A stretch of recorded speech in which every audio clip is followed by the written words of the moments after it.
So that would be then they didn't know this aspect of the culture and they were wanting to do for. You understand? Throw in for Sudarshan. Well, they're each getting one, though. Okay, but you can count them as they each get one. So they'll be thinking like that therefore it wasn't wrong, but at the same time as they're considered one deity. Jagannath, Baldev, Subhadra are counted as one deity. Like that. Gornitai, then you can discuss, like that. Then it's just a matter of who's there. About this, the 3 sweets, is there a consideration that the spiritual master shouldn't get boga at the same time as the deity? There's going to be a problem if they want to eat together. Lord Chaitanya never ate with his associates. You know what I'm saying? I'm just thinking that maybe it should be offered to the deities first before the spiritual master. So I'm just... Point is they're all associates of each other, so whatever they want to do, it's up to them. Yeah, they'll work it out. It's like if some temples, like you have so many altars, so many deities that they only put one plate. Because they'll work it out. They know who's who. Once the curtain's closed. Yeah. Get in there, then the But the problem is Jagannath and Shaligrams, it'll work out nicely. But if it's Jagannath and Giriraj, then there's a problem. Because Jagannath is into rules and it's formal. Giriraj doesn't care.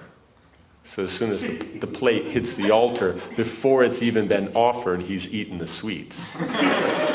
Right?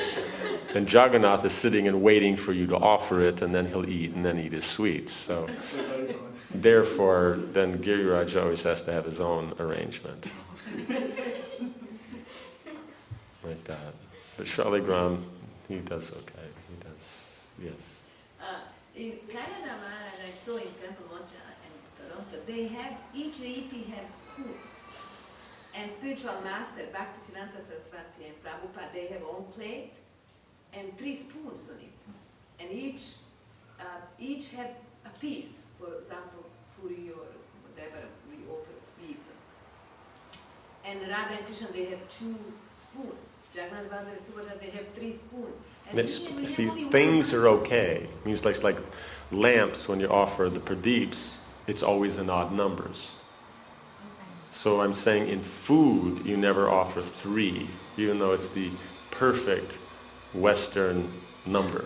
Right? 2 is not quite enough, 4 is too much, so 3 is perfect. But 3 is for enemies. That's just the way it is. Oh, and 1? 1's not enough. What about incense? We offer 3. That's what I'm saying. It's not food. It's not food. What about the donation when you give? Should be odd or even? It ends in 1, but ideally there's other numbers in front of it. But I can see it's not very popular here. This is the only donation box I've ever seen. It's just full of 1s. Like that. It should be, 21, 51, 101, 1,001, like that. Ask the president, he'll agree.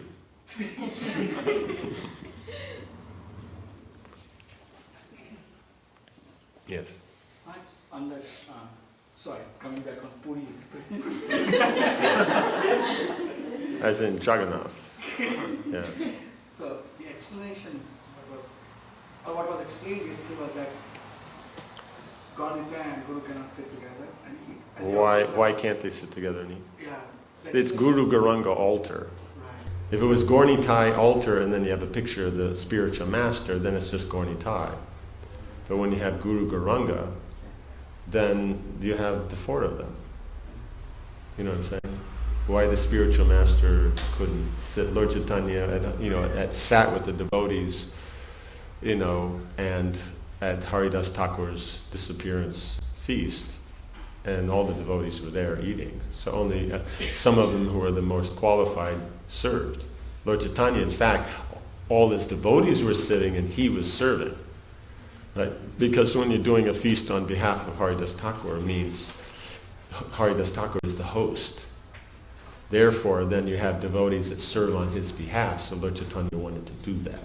But when he started serving 5 times the amount that one person could eat to each person, then Swarup Damodar on that told him, you sit down and we'll take care. Because Lord Chaitanya would eat enough for 5 people. That's also a consideration how many puris you put. But okay.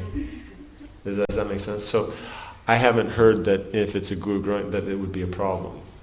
He also explained that it's a different tattva, Guru tattva and Guru Tattva, but it's all part of the same thing. Right? Swarup Damodar is Lalita. We're all under Lalita. Right? She's the boss. We're all under her protection. Right? So then, what's the problem? You know what I'm saying? Means if you're looking at it the formal, you're looking at it from your perspective, that I'm going through the spiritual master, so through him, I'm assisting him in the worship. You know what I'm saying? So that's proper. So that kind of vision is fine. But then the same time as there is also them and their pastimes, and so if they want to, you know what I'm saying? Who's to say that they wouldn't? You know what I'm saying? So I wouldn't take that as a position. I would say is that why they're only saying 3 with Prabhupada when Bhaktisiddhanta Saraswati Thakur is there, because Prabhupada wouldn't eat one and the spiritual master not eat one. You know what I'm saying? So therefore you'd have 4. I would also more work on the thing is you wouldn't put 3 on the plate anyway. You'd put 4 or put 2. You know what I'm saying? So all these different arguments are correct in their own perspective. But at the same time as then there's other aspects. And so you'd want to find the balance there. Does that make sense? Okay. And then you also have is then it makes it more fun, because even if the spiritual master isn't eating, then there's one more that Gornitai can fight over. So then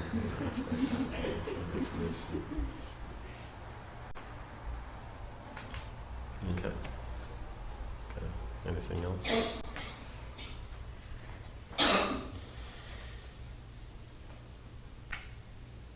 Anything else? Or nothing else? Yes. I just wanted to ask is how important to have a manual for the deities so everyone would know the standard? It's good. That's too much like rules and regulations. But is there some problem with rules and regulations? No, The man goes to work. He's going to be late. So it doesn't really matter that he doesn't call you, and tell you he's going to be late, because that's a rule, right? Understand? Rules are there for the relationship.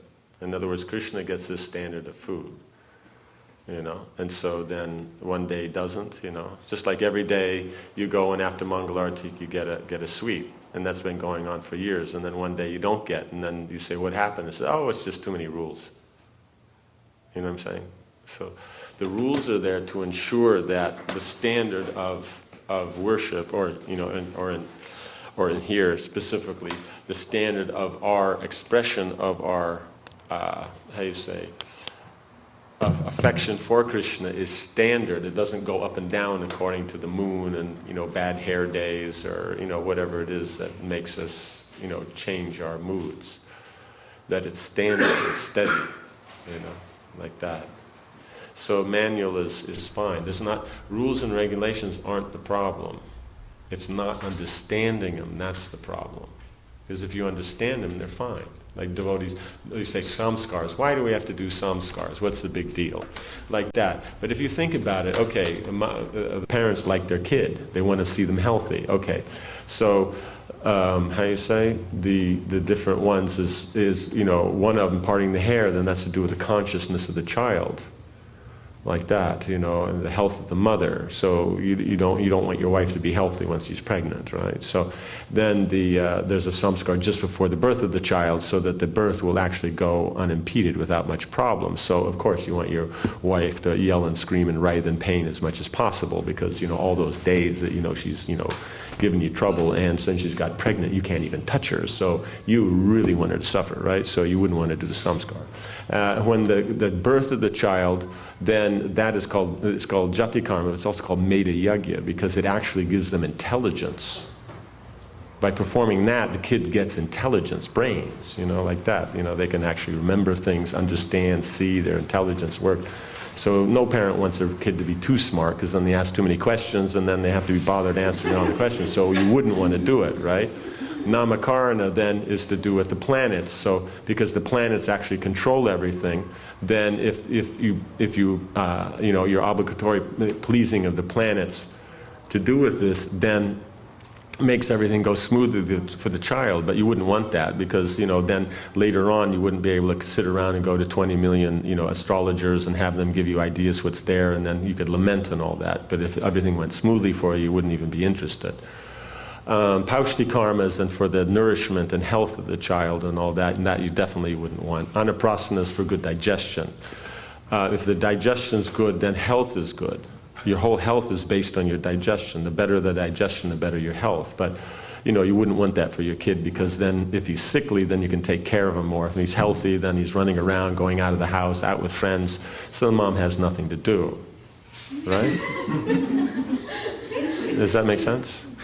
Like that. So that's the whole idea. If people know what it is, they'd be interested. But if they don't know what it is, and therefore, oh, it's ritual, write it off. Oh, we don't get into rituals, even though we didn't even know what samskars were, right? You know, it's like, if you go out here, gutter out there, it's not that they know a whole lot about all this stuff like that, you know, and then when Prabhupada comes and picks you up out of the gutter and then tells you about these things, and then we say, oh, this is ritualistic. You know what I'm saying? No, what it means is, for my culture of living in the gutter, which I like, it doesn't fit in because, you know, I'm so much in ignorance, I wouldn't want to actually get involved in these things because they would take endeavor, they would take, you know, it means I'm satisfied doing nothing, right? The couch is nicely warmed like that. I have my picture on the wall as the head couch potato in the house. And, you know, I'm happy that way. My wife doesn't like it. She's talking about divorce, but hey, that's her problem. She's being trippy. You know? Does that make sense? So that's the whole point is rules and regulations aren't the problem. It's lack of understanding them is the problem. So we don't understand and we throw them out. We don't understand and we overemphasize them. So we notice here in these, when we come up with, we hit one of these nice little nerves of a ritual. Right? Notice that you can very clearly see two parties. One is the ritual must be performed, that's the way it is. They couldn't explain at all why. You know? And the other one is, no, it's not practical, and this and that, and they can't explain either. So one is, it's too much trouble, the other one, it must be done. But the point is why must it be done? You know, or why is it too much trouble? What do you mean it's too much trouble? Then if it's too much trouble, then what was the meaning of relationship? You know, kids are too much trouble. If you want trouble, have a kid. Like that. But people take the trouble. Why? Because they want the relationship. So trouble's not an obstacle to a relationship. So if you're not willing to take the trouble, means you're not committed to the relationship. So if you're not willing to take any trouble for the deity, it means you're not really committed to the deity. At the same time, if you're only into ritual, you're also not necessarily committed to the deity. You're just a religious person, a ritualistic person. So you like that. You're comfortable in that, you know. Like an intellectual likes to go to school, you know. Does that make sense? So these two parties have to work out their differences and come to a Krishna conscious balance. That it's actually being done for the deity. And so then what's the actual proper standard to do that, right? Taking into considerations all these things. Does that make sense? So, like that, then that's there. So there's something special. Does that make sense? So for example, here is, okay, 3 is there, that's contested. But the point is, you know, if it's a matter of it's, you know, okay, not counting the spiritual master, why is the altar Guru Gauranga? You know, then you're counting the spiritual master. But at the same time, as 3 still wouldn't be used because it's a wrong number to use. So then, if you want to count the spiritual master, then you'd increase it to 4. But if they want to make it very clear that we're going through the spiritual master, that's our perspective. Our perspective is, We are assisting the spiritual master worshiping Gorni Tai. Therefore, while he's worshiping, he would not be eating, because he's doing the worship. In other words, he's doing the Boga offering. Therefore, and we're assisting, therefore he wouldn't be eating. So therefore you'd have two. You know, does that make sense? At the same time, we can be assisting our spiritual master who's doing the worship. At the same time, it is the altar, and they are all associates. So you can have both happening at once also. So then you can consider, well, hey, 4. Or if you don't know, you can do 4, and then Gorni Tai get 2 each. And if they want to share it, then hey, harikal. That's their. Is that okay? Okay. Anything else? 3 minutes. You had something. Well, it's kind of like a technical thing. I'd heard that if you accidentally broke the Odyssey, that first I was told to follow the next day, but then I was told you weren't supposed to follow Odyssey on the Dwadasi. You can do that on the Torah, but point is it's one or the other. It's like, it means you followed up, it means you've done and partly followed it, so then Dwadasi would go normal, so then on Triyodasi, then you'd follow it. That is direction has also been given, but it's also been where they broke it on the one day, they followed the next. I've heard both being explained. So whichever works for you, like that. Okay. I have a little general question. I'm trying to understand because I don't do altar Pujari, but knowing that the stuff is going through a little difficulties in their opinions and their direction, how does that affect our consciousness for the human, overall, everyone out there also? If we cannot balance and be harmonized, how can we help those out there to be also, in that mood? I would say is that means that you have the thing, but why has this come up? You know what I'm saying? Because it's just been going on and no one's been worrying about it. Why has it come up now that they're worrying about a standard? One, it might be that they're just aware that there should be proper worship and it should be, set and all that. But there's also the element, it could be it comes to light because there's not enough pujaris. And why aren't there enough pujaris? There's enough devotees, but everybody's busy in their own life. You know what I'm saying? So therefore, it makes it harder, so they have to figure out what's going to work for, how you say, all the people that make it work. Does that make sense? Because it's just like, if you really look at it, how many people from Boston are doing the deity worship? Generally, if you look at it, they're all imported. Why? There's enough people here from Boston that could do it, but they're not doing it. Therefore, you have to go find some people from somewhere else. Right? And so then it's like that. The worship is going on by the pujaris, so then it's going on nicely.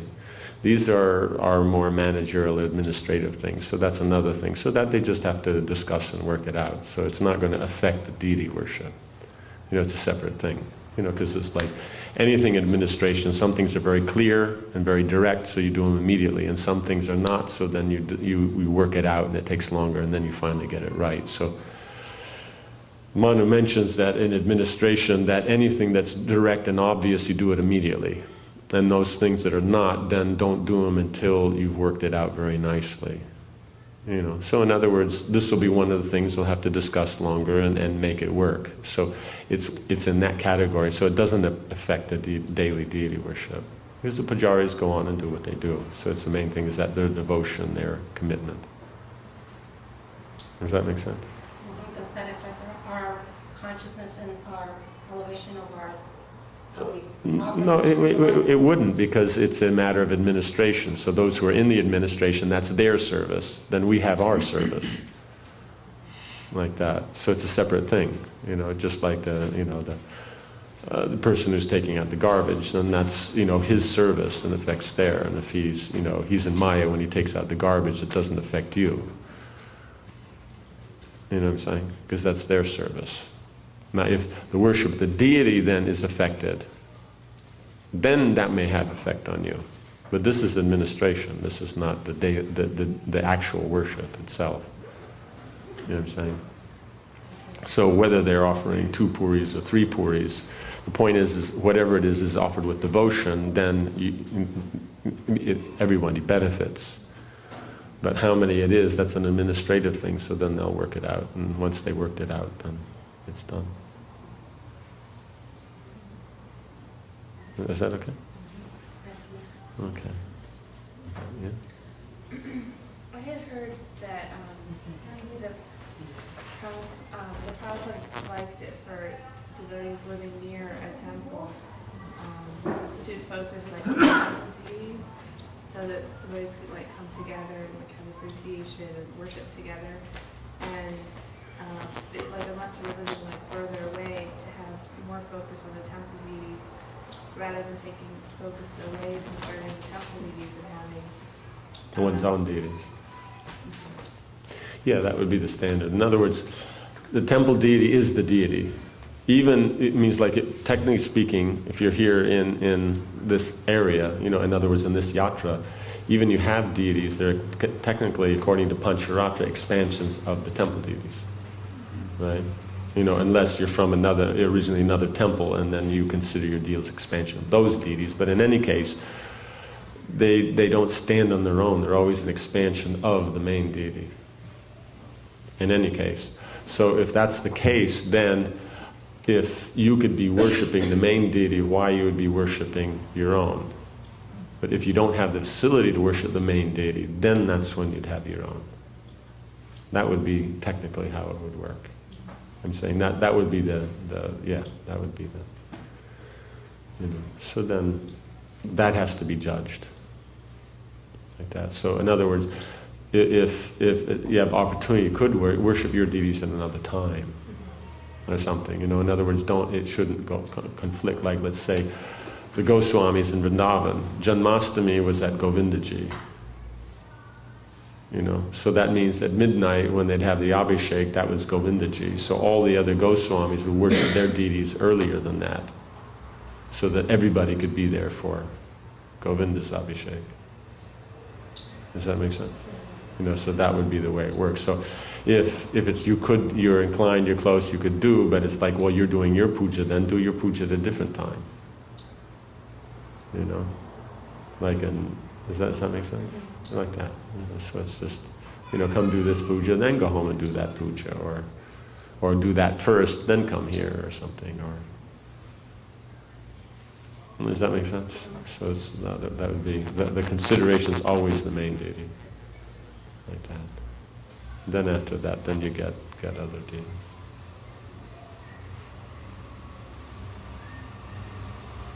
Okay. You described these 2 sort of camps, of the ritualistic and the so-called practical. What's your advice for not finding some middle ground, but bringing these 2 closer together? To the center? The point is both of them are making very good points, but they're also missing some points. Because basically you're dealing with different perspectives of the same thing. If something is not according to a bona fide perspective, that's to be dropped. Right? But if it is something that would be within the perspective, then it's a matter of what's the advantage of each one. And then see, you know, means in other words, if you've always been taking one, then that's fine, it works. You know, and so unless there's an advantage to the other one, then why would you switch? In other words, it's not just adjusting a rule, it would be, you know, affecting, you know, the process. You know what I'm saying? Does that make sense? Like Krishna is God, he is God. But the Brajbasis don't really care about that. You know what I'm saying? So they worship him because the point is God must be worshipped. So some worship him because he is God. The Brajbasis worship him just because he's the nicest person. They just like him. You know, he's God, not God. That's his own business. You know, he can be God in his own time, right? You know, but they like him. So God is worshipped, but he's not worshipped because he's God. He's worshipped just because they think he's nice. You know what I'm saying? So both perspectives are bona fide. Because the principle, actually the underlying principle is God is worshipped. So that's the thing, is you have to find what's the common point between them. That's where it's going to, that's what makes it work. You know.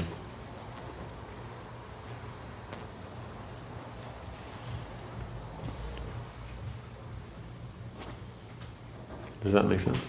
Yeah. I think I'm thinking, and this could be sort of a contemporary sort of Western mindset, that the extremes are wrong and that we should come to some. Yes, but what is the middle?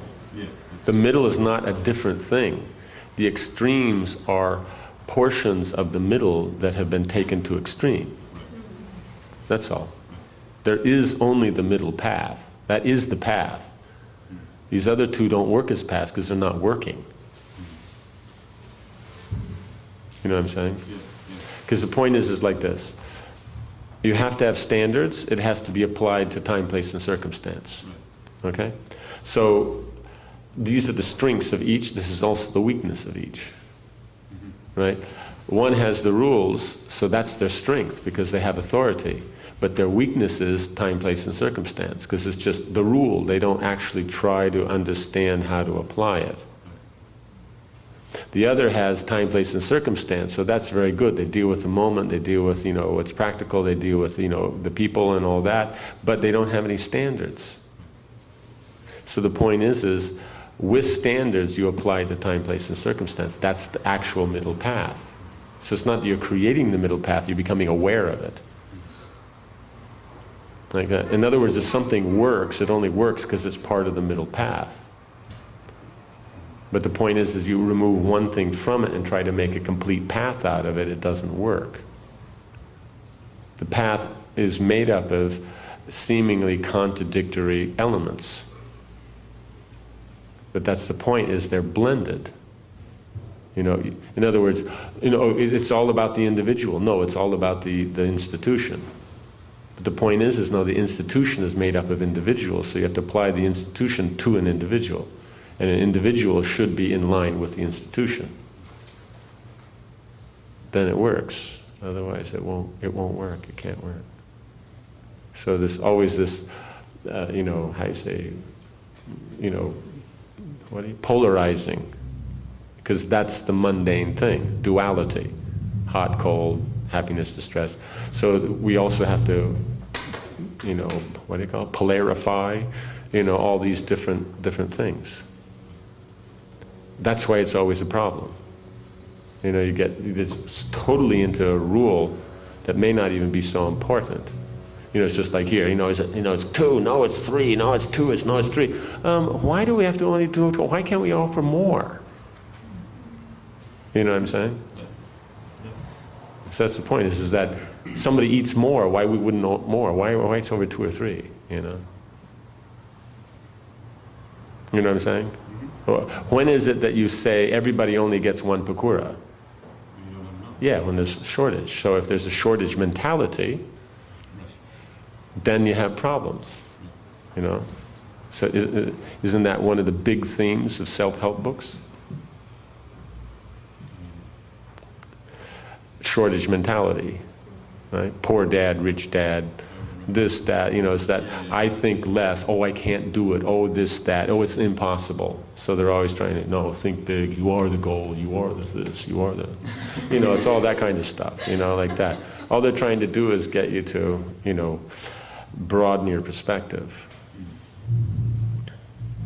Does that make sense? So the point is, okay, this week there is only enough pakuras for 1. That was a mistake. Next week there better be more. But if it's like, that worked, no one complained, like that. There was no riot, so therefore you only cook 1. No, we cook more. Does that make sense? Like that. In other words, what we're giving you here is how to understand it, how to approach it, so you can make something from it, because each temple is unique. How it's going to apply its deity worship in detail is going to be different. Does that make sense? So, therefore, you have to understand the principles on which you're functioning. That's why it says, that we're not giving you a specific answer, because the answer is specific to this situation. Does that make sense? So with understanding, with training, then you can establish so many things. If there's no understanding, no training, then that's another thing. But then deity worship's not to be based on ignorance, right? It's a transcendental subject. Like that. We take it as ritual, but it's actually Pancharatra is counted as transcendental, as in with the philosophy. Like that. So you're dealing with transcendental things. Then the yajna samskars, that's dealing down on the connecting the mundane. But the Pancharatra is transcendental, but it's designed so that those on the mundane platform can connect to it. Like that. So it's in the same category like the Bhagavat, just it's junior to the Bhagavat. Just like you have the Hare Krishna mantra, that's the primary mantra. It's independent. Then expanding from that, the first mantra to expand is the Kama Gayatri. But then you're dealing, Gayatris means Pancharatra. So then they have some more rules and different things. They have to have the seed syllable, they have to have this, they have to have that. Hare Krishna doesn't have to have any of that. Does that make sense? Yeah. So it's a transcendental principle.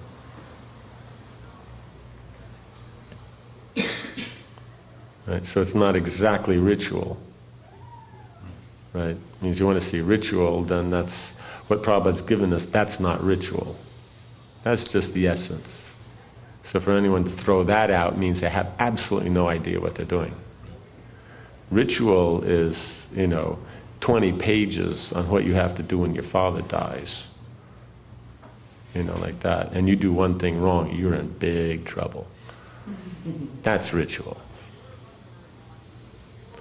Ritual in yajna means it takes you 9 months to build the yajna kund. It's got 10,000 bricks. The main priest, he does all the square bricks. His wife does all the triangular bricks, and they make them by hand. Right? That's ritual. That's 9 months to make the kunda. Then we're talking about doing the yajna, and it takes 90 Brahmins to do that yajna from 4 different Vedas. And if in all that, one of those 90 Brahmins, and however long that yajna takes, it might take you a year, says one syllable wrong, your whole yajna doesn't work. That's ritual. So coming in, making sure that you washed your feet after you went to the toilet, and then doing an achman, and then offering the arti lamp, with a certain amount of circles, that's not ritual. You know what I'm saying? Yeah. That's like going over here, and in the park there's this little hill, and you're going, wow, big mountain, why do we have to do that? No, Everest, that's a mountain. That's a little blip, on the landscape in the park. So the point is the acharyas have already gone through and simplified it. So what they give us is the essence.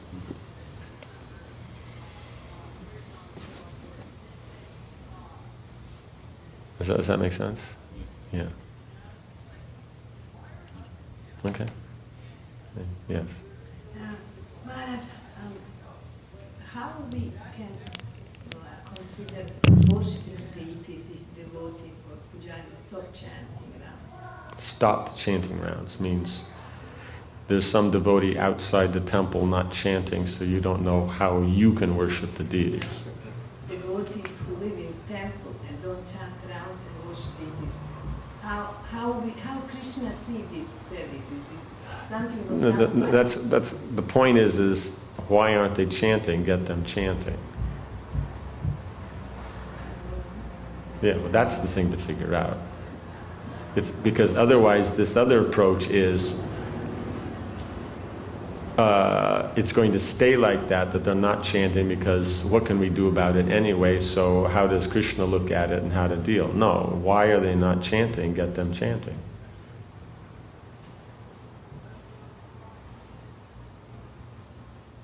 But as you said last few days, you said we want or don't want to do it something. Yes, so that's the thing, is then you have to approach them. You know what I'm saying? The question is them. Well, I asked, and the devotee said, I'm not inspired in this temple. So then you work it out with the authorities, and if they want this kind of uninspired person living in their temple. Because the point is, if your temple is full of uninspired people, that means you're going to have a community that's uninspired to get involved with it. Right? Chopati has probably around 2,500 very active community members. They only have 60 or 70, maybe it's 80 now, brahmacharis in the temple. They respect those brahmacharis the same way they would the sannyasis. Right? So because they respect the people in the temple, therefore they're always involved, they do all the management of the temple, they give all the money, they just build the temple. Right? But the brahmacharis do the puja and take care of themselves and do the preaching. That's all they do. They don't do administration, they don't do nothing else. You know, I mean, they clean their areas, this and that. But everything else is done by the community. Even the cooking for the deities is done by the community. Like that. And the community, you know, some that are there qualified, they take part in the deity worship. Like that. So that's the point, is when you make your temple, you know, so it's inspired, then your community will be inspired and will take part. You have enough people here, enough pujaris. You know what I'm saying? So it's just a matter of that. And then why they're not inspired. There must be a reason. I'm not inspired in this temple, so what does that mean?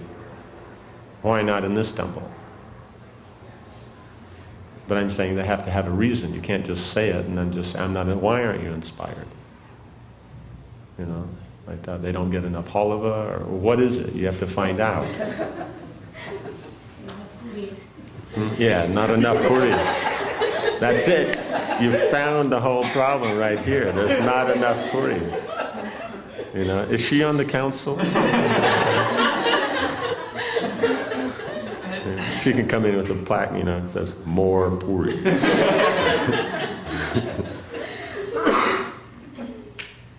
You understand? So why they're not inspired? Figure that out.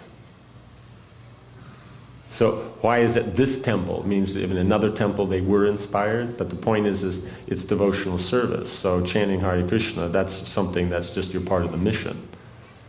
You want to be in this temple and do service or not, that's another point of inspiration. But chanting, that's just standard. You know, it's not based on you know, what's that? What's the one? The second verse. You know, there's no rules and regulations that control the chanting, because chanting is something you always do. No hard and fast. Yeah, no hard and fast. Nama kari. Yeah, nam nama, because I was getting into not danam, not janam. Nam nama kari bhaja. So it's like, does that make sense? So therefore there must be a reason why they say they're not inspired. It can't just be, that's it. Because, you know, they're not kids. Kids can say that, and then you can go through the guessing game and try to figure it out. Or if it's women, then you can do that. But if it's men, you know, then they have to have an explanation.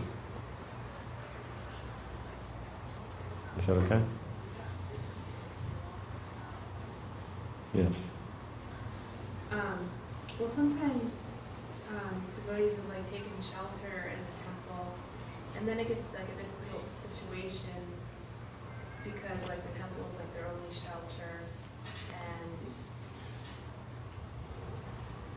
you know, at some point that, you know, maybe they're not following standards or feeling inspired to really participate actively in Prabhupada's mission, but yet the temple's their shelter. But the point is what does that mean, shelter? You know what I'm saying? Shelter means, okay, the crash pad. Right. You know, the bed and breakfast. You know. You know, so that's not. Shelter is, it's like this. You have someone in the temple who they do lots of service, do everything like that, but they're just too simple and just getting all the rounds done, this, that, and all the different things. That's too much for them. But they're nice people, very humble, understand they're on the bottom of the rung of the ladder, and they're just doing whatever they can to help those who are more dynamic. That's okay. Yeah. But if it's that they do nothing and expect to get all facilities, that's not very good. It's two different things. So one has to distinguish between that. Because shelter means shelter. Because if it is shelter, then you're inspired. Right? If the wife feels sheltered by the husband, what does it result in? She does nothing. She's active. She does service. So if they actually see it as their shelter, then they will respond by doing service. If they don't do service, they don't see it as a shelter. It's just easy. I mean, I'm like kind of questioning if the ashram system even works in America, because it seems like a place that attracts people who want to be dysfunctional. So therefore, dysfunctional people should stay in their partially functioning position outside the temple. Because when they come in the temple, then it becomes total dysfunctional. So outside is partial dysfunctional. And then if you want to help them out, find, a few of these, basically dysfunctional people and put them all together so that they all share one apartment. That way in their dysfunctionalness, they only have to pay less rent. You know what I'm saying? So it'll help them. And then they can, enjoy the bhav of each other's dysfunctionality. It'll set the mood and they'll be inspired, in their dysfunctionality, of course. You know what I'm saying? But why they should move into the temple? Temple is not, it's not that kind of a welfare. You know what I'm saying? If they want to come to the temple every day and take prasad because they can't get it together, that's another thing. And they'll do a little something for that and then go away. And that's fine. But why they should be in the temple, because otherwise then it's a problem. But community can, okay, if they've been around, the community wants them, to have, and the community can look for something for them, move them there, find a place close by, figure out something how they can all get it together, and then stick them all there. You know what I'm saying? But like I said, you can distinguish between one who appreciates that shelter and therefore is working and doing service and trying to do whatever they can, and those who aren't. And if it's a matter of they're in a position where they can't do service due to disease or whatever it is like that, then that is something the community should take care of. Like we were reading in the Bhagavatam, the invalid, the old, they're taken care of. Because the point is everyone has to remember everyone's going to get old. So if you don't have a system in place, then you're going to have a lot of people who have problems. So they can set something up, they can get an apartment. People pitch in for it, but then, there's got to be some basic standard, otherwise, why would they would be there? They're there, they would somehow or another be favorable, wouldn't kill each other. You know what I'm saying? It's just something that the community has to work out. It's a community problem. It's your temple. What do you want in the temple? You know what I'm saying? So the point is then, if it's there, if the temple is dynamic, it also it attracts. Life generates life. Does that make sense? I mean, I see it just as like a general problem in like most temples that I've been to, the ashram system. I mean, But it's not the problem. You go to other places, it's dynamic. Yeah. So the problem is not understanding what it is you're dealing with. You know what I'm saying? Like that. I mean, because in other words, there are duties. Brahmachari ashram means there are duties. Grihastha ashram means there are duties. And if someone can't follow duties and all that, they shouldn't be in the ashram. But if they're devotees and people, feel that they want to take care of them, then create an environment for them where they'll be able to be taken care of. Because the point is they couldn't care less if they're crashing in the temple or crashing somewhere else, as long as they have a place to crash and something to eat. You know what I'm saying? That's the bottom line. It's not like, no, they have to be in the temple. Does that make sense? Like that. So then it's a matter of figuring out something. Right? Then you have community. Right? Temple should be for those who are committed to full-time service. Right? Does that make sense? It means those who are living in the temple. Those who manage this and that's another question. You know what I'm saying? You don't have to be living in the temple to be an administrator.